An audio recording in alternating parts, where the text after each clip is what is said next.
حضرت ابو سعید بن معلہ رضی اللہ تعالی عنہ جلیل القدر صحابی ہیں، نماز پڑھ رہے تھے تو حضور نے انہیں آواز دی۔ چونکہ وہ نماز میں مشغول تھے تو تھوڑی دیر کے بعد پہنچے۔ حضرت امام بخاری نے اپنی سند کے ساتھ اس روایت کو لکھا ہے۔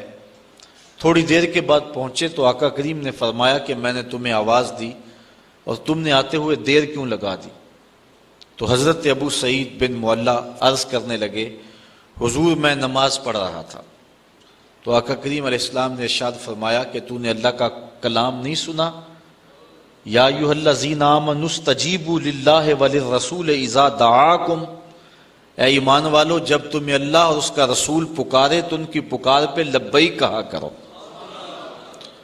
یہ سورہ انفال کی آیت نمبر 24 ہے، اور حکم ہے اہل ایمان کو کہ جب حضور آواز دیں تو تم نماز بھی پڑھ رہے ہو، نماز چھوڑ کے نبی کی پکار پہ لبیک کہتے ہوئے حاضر ہو جایا کرو۔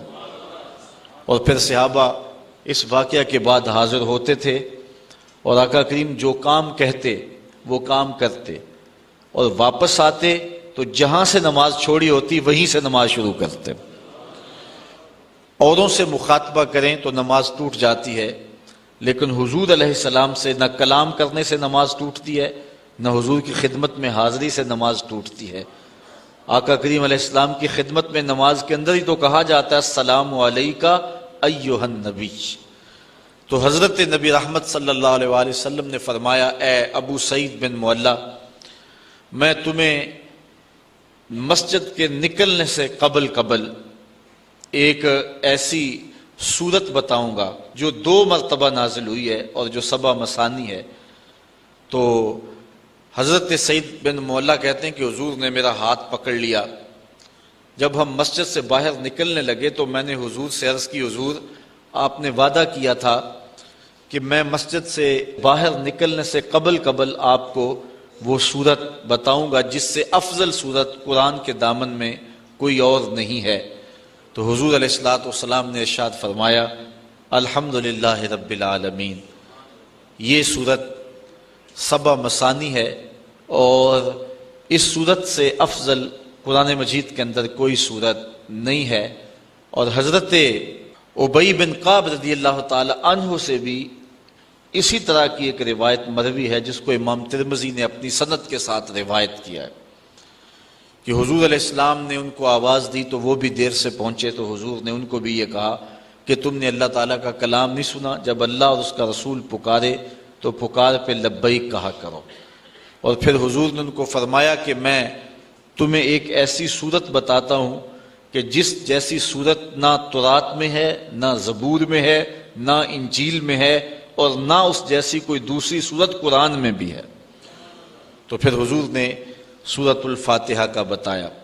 قرآن مجید کے اندر کل 114 صورتیں ہیں۔ سورہ توبہ کے علاوہ ہر سورت کے ابتدا میں تسمیہ شریف بسم اللہ الرحمن الرحیم موجود ہے، جو احناف کے نزدیک 2 صورتوں کے فاصلے کے لیے لایا گیا ہے، جبکہ سورہ نمل میں بسم اللہ الرحمن الرحیم یہ جزو قرآن ہے۔ باقی مقامات پر صورتوں کے مابین فاصلے کے لیے اور فرق کرنے کے لیے تسمیہ کو لکھا جاتا ہے، اور حصول برکت کے لیے۔ اور دوسرا حضور علیہ السلام کا فرمان بھی ہے کہ ہر کام کرنے سے قبل بسم اللہ شریف کی تلاوت کا جو حکم دیا حضور نے، تو اس کی تکمیل کے لیے ہر صورت سے قبل بسم اللہ شریف کی تلاوت کی جاتی ہے۔ اسی لیے احناف نماز کے اندر تسمیہ کو سرن پڑھتے ہیں، جہرن نہیں پڑھتے، اس لیے کہ یہ جزو صورت نہیں ہے۔ یہ اللہ کے بابرکت نام سے سورت کا آغاز ہو رہا ہے، اور اس کی حمد بولنے کے حکم نامے سے اس سورت کے مضامین شروع ہو رہے ہیں۔ الحمدللہ رب العالمین، تمام خوبیاں اللہ کے لیے جو تمام جہانوں کا پالنے والا ہے۔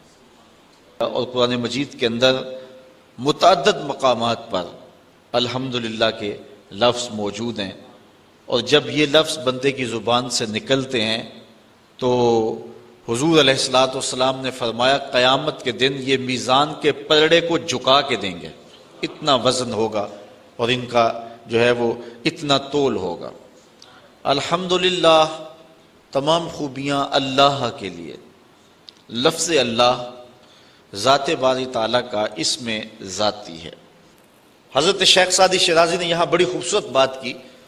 آپ فرماتے ہیں کہ ایک شخص جا رہا تھا جنگل میں، اس نے ایک لومڑی کو دیکھا کہ جس کے پاؤں بھی نہیں ہیں، ہاتھ بھی نہیں ہیں، تو اس نے کہا کہ اس کو رزق کیسے ملتا ہوگا؟ ساتھ ہی ایک درخت کے اوپر بیٹھ گیا، ایک شیر آیا، اس نے شکار کیا اور اس نے شکار کھایا اور پس خوردہ چھوڑ کے چلا گیا۔ یہ لومڑی رینگتی رینگتی پہنچی اور پہنچ کر کے اس نے جو ہے وہ بچا کھچا کھایا اور اپنا پیٹ بھر لیا۔ یہ جا کے ایک غار میں بیٹھ گیا کہ جب لومڑی کو، جس کے ہاتھ بھی نہیں ہیں، پاؤں بھی نہیں ہیں، اللہ تعالیٰ نے اس کے رزق کا وسیلہ بھی قائم کر دیا، تو جو میری قسمت کا لکھا ہے وہ بھی مجھے مل جائے گا، تو میں محنت کیوں کرتا پھرتا ہوں؟ تو وہ جا کے ایک غار میں بیٹھ گیا۔ ایک آدھا وقت تو فاقہ کاٹا، جب بھوک سے نڈال ہوا تو آواز آئی ہاتف سے، اے بندے میں تیرا بھی رب ہوں، لیکن لومڑی نہ بن، شیر بن، خود بھی کھا اور اوروں کو بھی کھلا۔ ہمیں حکم ہے کہ ہم اسباب پر نظر رکھیں، لیکن حقیقی نظر ہماری جو ہے وہ مسبب پر ہونی چاہیے۔ ہم ایسا نہ ہو کہ رزق کی تلاش میں رازق کو چھوڑ دیں اور ہم اس دنیا کو مقصود بنا لیں۔ اللہ تعالیٰ نے ان لوگوں کی مذمت کی ہے جن کا اوڑھنا بچھونا دنیا ہے۔ ارشاد فرمایا کہ جو ہے وہ لوگ الذی جمع مالا وعددہ یحسب ان مالہ اخلدہ کلا لینبذن فی الحطمہ وما ادراک ما الحطمہ نار اللہ الموقدۃ التی تطلع علی الافئدہ۔ وہ جو مال جمع کرتا رہتا ہے اور گنتا رہتا ہے اور پھر یہ خیال کرتا ہے کہ میرا مال مجھ کو لافانی کر دے گا، اللہ تعالیٰ فرماتا ہے ہم اس کو پکڑ کے بڑی آگ میں ڈالیں گے۔ اور وہ بڑی آگ کیسی ہے؟ اللہ فرماتا ہے کہ وہ میری جلائی ہوئی آگ ہے، اور وہ ایسی سخت آگ ہے کہ جو دل بھی کھا جائے گی، کلیجے بھی چاٹ جائے گی۔ تو اس آگ میں ہم اس بدبخت کو ڈالیں گے جو رزق کی تلاش میں رازق کو بھول گیا ہوا ہے، اور جس نے رزق کو مقصود اور قبلہ جان سمجھ لیا ہے۔ اور آج ہماری پریشانیاں، ہمارے دکھ اور اذیتیں یہ ہے کہ ہم بھول گئے ہیں، ہمارا توکل کمزور ہو گیا۔ اگر اللہ پہ توکل پختہ ہو تو کوئی مسئلہ نہیں، وہ رب العالمین ہے، تمام مخلوقات کا رب ہے۔ یہاں وہ رب المسلمین نہیں کہا کہ مسلمانوں کا رب ہے، یہ بھی نہیں کہا کہ انسانوں کا رب ہے، یہ بھی نہیں کہا کہ فرما برداروں اور متیوں کا رب ہے، کہا وہ تمام عالم کا رب ہے، کائنات کی ہر شے کا رب وہی ایک اللہ ہے جو کہ تمام تعریفوں کا حقدار ہے، اور تمام مدح و ستائش اور حمد و توصیف جس کے لائق ہے۔ وہ ایک سب کا خالق ہے اور سب کا رازق ہے اور سب کا رب ہے، اور اسی کو زیبا ہے کہ وہ سب کو رزق دے، ماننے والوں کو بھی دے رہا ہے، نہ ماننے والوں کو بھی دے رہا ہے، جو نہیں مانتے ان کو بھی دے رہا ہے، بلکہ ان کو زیادہ دے رہا ہے۔ بلکہ ایک حدیث میں آتا ہے کہ اگر مسلمانوں کی دل شکنی کا لحاظ اور خیال نہ ہو تو کافروں کے گھروں کی سیڑھیاں جو ہیں وہ سونے چاندی کی بنا ڈالوں، اتنا ان کو دوں۔ لیکن یہ کہیں گے ہمیں تو زیادہ ہی رگڑ دیا گیا، کافر کو بخشے حور و قصور اور مومن کے لیے فقط وعدہ حور، پہلے شکوہ کر دیا گیا، پھر تو اور زیادہ شکوہ کریں گے۔ لیکن وہ ہر ایک کا مالک ہے، جو نہیں مانتا اسے بھی دے رہا ہے، جو مانتا اسے بھی دے رہا ہے۔ تو کہا الحمدللہ رب العالمین۔ بات آگے بڑھائیے، الرحمن الرحیم، وہ تمام جہانوں کو جو خیرات دے رہا ہے، تمام جہانوں کی جھولیاں بھر رہا ہے۔ وہ کیوں بھر رہا ہے؟ مجبور نہیں ہے، کسی احسان کے بدلے میں نہیں دے رہا، مستقبل میں بندوں کی ضرورت نہیں ہے، تو پھر اتنے بندوں کو، اتنی مخلوقات کو، جس میں جن بھی ہیں، جس میں حشرات الارض بھی ہیں، چوپائے بھی ہیں، اتنا کیوں نواز رہا ہے؟ اتنا نواز رہا ہے، کیوں نواز رہا ہے؟ کوئی غرض ہے نہیں، کوئی مقصد ہے نہیں۔ الرحمن الرحیم، محض اپنی رحمت سے کرم فرما رہا ہے۔ اب اللہ تعالیٰ جل شانہ کی رحمتوں کا ذکر کیا گیا، لیکن رحمتوں کا ذکر کرنے کے متصل بعد اس نے اپنی مملکت اور حکومت کا ذکر بھی کیا۔ مالک یوم الدین، وہ رب جو رحمان بھی ہے، وہ رب جو رحیم بھی ہے، بندہ کہیں رحمتوں سے دھوکے میں نہ آ جائے اور بدعملی کا شکار نہ ہو جائے. جو رب رحمان بھی ہے، جو رب رحیم بھی ہے، اس کی یہ شان بھی ہے کہ جزا کے دن کا مالک بھی وہی رب ہے. رحمان اور رحیم صفت کا ذکر کرتے ہی ساتھ کہہ دیا مالک یوم الدین، جزا کے دن کا مالک بھی وہی رب ہے. یعنی قیامت کے دن کا مالک بھی وہی رب ہے جو 50,000 سال پہ مشتمل. تو کہا مالک یوم الدین، وہ رب جو رحمان اور رحیم ہے اس کی شان یہ ہے کہ جزا کے دن کا مالک بھی وہی رب ہے. ایاک نعبد و ایاک نستعین، ہم تیری ہی عبادت کرتے ہیں اور تجھ ہی سے مدد چاہتے ہیں.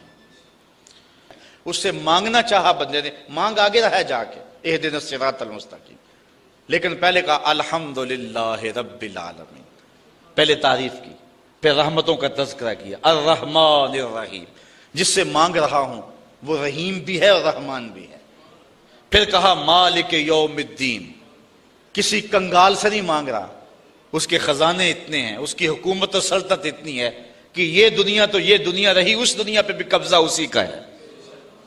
پھر اس کے بعد اپنی وفاداری بیان کی، ایاک نعبد و ایاک نستعین، ہم عبادت بھی تیری کرتے ہیں اور استعانت بھی تجھی سے طلب کرتے ہیں، مانگتے بھی تجھی سے. یہاں بندہ کہہ رہا ہے ایاک نعبد و ایاک نستعین، مالک نہ کسی اور سے مانگتا ہوں نہ کسی اور کے آگے سر ٹیکتا ہوں، میں مانگتا بھی تجھ سے ہوں، پوچھتا بھی تجھے ہوں. اور پھر تعریفیں کر کے مانگتا کیا ہے، مانگتا کیا ہے، سوال کیا کرتا ہے. اہدنا الصراط المستقیم، کتنی اہم چیز ہے جس کے لیے اتنی لمبی تمہید باندھی.